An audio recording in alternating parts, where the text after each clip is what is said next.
Hi, everybody. We're back again with another edition of Howie's Hometown Heroes, where we showcase business owners, entrepreneurs, and community members who are doing extraordinary things in their community. Today, we're in Brookfield, Connecticut, with my good friend, Angela Gervino. Hello. Nice to be here. And Angela's got quite a history in a fun way, of course. So I met her a couple of years ago when she worked as a HR person for a facilities services company.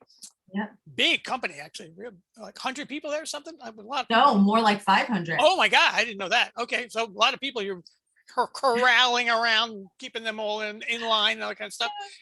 But since then, she's kind of moved on, started her own business, which is a whole other story altogether. We're going to find out in a little while. But some of the things she's particularly proud of, right? She's got her daughter, Gianna, going to college in the city, learn how to do medical technology stuff. Beyond me, that's for sure. But more fun than that is she's got a bonus son, Wyatt, who's really a cool kid. I'm looking forward to meeting him. And a new hobby, I would have never guessed this in a million years. Chickens in her backyard. Oh my God. You got a dozen. You need some eggs? Go to Brookfield, Connecticut. She's got more eggs than she knows what to do with for sure. So keep that going. So in any case, well, it's great for you to be here, Angela. I've been looking forward to this for a long time. So. Oh yeah, Howie. No, every time we connect, it's always a great time. So thanks for having me. Yeah, that's good. So tell us a little bit about how you started. What's that transition from the facilities company to Gervino Group? There's a couple of steps there involved, right? Well, it's hard to believe August 1st will be 2 years that I'm full-time in my business. And honestly, it seems like yesterday. But, I started with one company and it was more consulting because my background is in HR. And I thought that's really what I wanted to do. And I had a nice book of business and I was helping people. But it really took me the better part of a year to figure out that it actually wasn't what I wanted to do. Oh, interesting. I think I took my director role and my past experience and just kind of parlayed that into a business because I knew that I wanted to be a business owner. And I just thought, okay, I'll just do what I've always done. And through that process, I realized, I don't want to do half this stuff anymore. Isn't that interesting? Huh? Yeah, just because I can do it doesn't mean I have to do it. I want to do it. And I kind of went through that process organically. And so what happened was about at the year mark, I just thought, you know what? I need to really pare this down. And so I just kept coming back to the recruiting because recruiting has always been a part of my life. It's really been my passion and my number one love, if I had to pick one aspect of HR. And so I started recruiting. And once I made that switch, I knew that I was on the right track. And that was really what I was supposed to be doing. And so I dissolved my first company, which was Consult Gervino HR. And I rebranded and started the Gervino Group. And it's been amazing ever since. I'm just doing so much more of what I really love to do, which is help people find the best opportunities. And I help businesses find the right talent for their organizations. And I just love the whole process. Yeah. So you're like the little old lady matchmaker trying to find. Yes. I always wanted to be a matchmaker. That's right. And I found a way to do it. There you go. Full time. Perfect. So what kind of people and businesses do you match up? Well, it's funny because when I started the business, I was staffing everything, right? Professional, usually managerial positions. And it was one of those decisions I had to make was whether or not I was going to be an agency where, you do temp to perm and direct hire. And I knew that I didn't want to do all three. And so I made the harder decision to do only direct placement, permanent placement. Okay. It's a much longer process. But for me, I look at my business as relationship building. Sure. I have two customers, the client that has the open order and the candidate who's looking for an opportunity. Right. And so it's 50-50. Both of those entities have to be really happy for this to work and for me to find success. And so doing direct placement gives, even though it's a longer process, helps me spend more time with the customer and more time with the candidate. And that's why we find success, because we have that time. So it might be a little longer than, hey, I need a temp. Okay, I got this person available, and they go. But for the long term of that organization, because it was the right fit and the time was taken and we've gone through the process, it's a much longer result. Sure. Right person. It really is like the little old Jewish lady finding a Yeah. girlfriend for her son, right? Exactly. Yeah. That's the way that works. And the best part of it for me, honestly, aside from talking to people all day long, is that the aspect of that puzzle piece. Like, where does this person, what do I have? Where do they fit in? But at the end of the day, when you make a fit, and my biggest success in business has been making placements, obviously, not just for the money and, to make a living, but really it's that feeling of, wow, this person, their life has changed. The trajectory of where they were going has changed. The company's trajectory is changing. And I had something to do with that. Wow. So cool. It really is. So cool. Right. Yeah. Like, I was actually going to ask something like that. How do you feel when you get that match happen? I'm dancing in my office. I put the music on, and I'm like, yeah. All right, there you go. Yeah.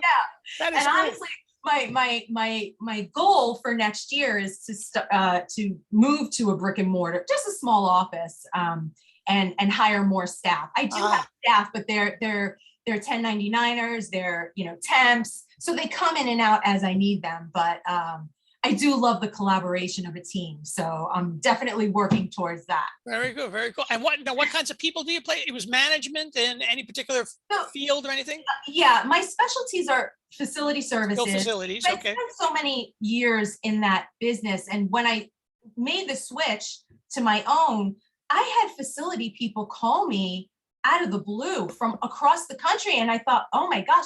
So it wasn't really my intent to stay in facility services, but there was so much support and so many people came to me. I thought, wow. And so that was part of that year, figuring that out. So I focus on facility services, healthcare, because I have a background in nursing recruiting. So I do a lot, both on the skilled nursing side and the behavioral side.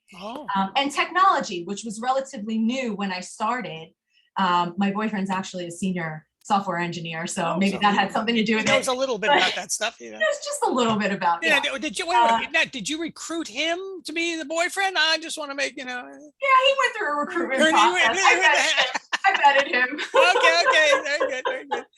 Yeah, and also professional. So I think the difference between temp and temp to perm or direct placement is usually direct placement is managerial and above roles that are, accounting, manager, professional. Yeah. So it's a healthy mix, and it's interesting. It's got to be, boy.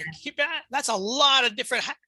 I would say different hats. That's a lot of buckets to fill in different ways, right? So, yeah, I don't look at it that way. I think because I'm very people focused, so it's really about the candidate and again making that match and really understanding where this person belongs and how they're going to benefit that organization and vice versa. Mm-hmm. So how much further besides a team of people and a real brick and mortar office? Where do you see the business going in the next couple of years?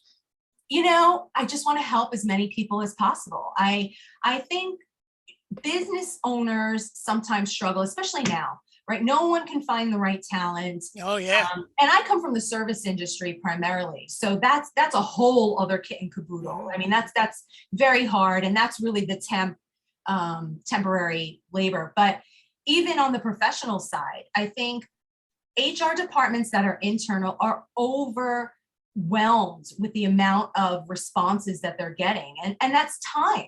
It takes time to look and review a resume, to vet a person. And I think, businesses hire somebody like me really to tap into the network that I have, because the network that I have is really passive candidates, people that aren't looking for work on that level. So, they're not on the Indeeds, and Indeeds is great. You need all of that, but my candidates in my network aren't necessarily out there.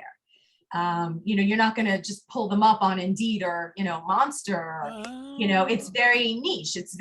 That's why somebody would hire me, to find those people. And oftentimes they just don't have time. So yeah.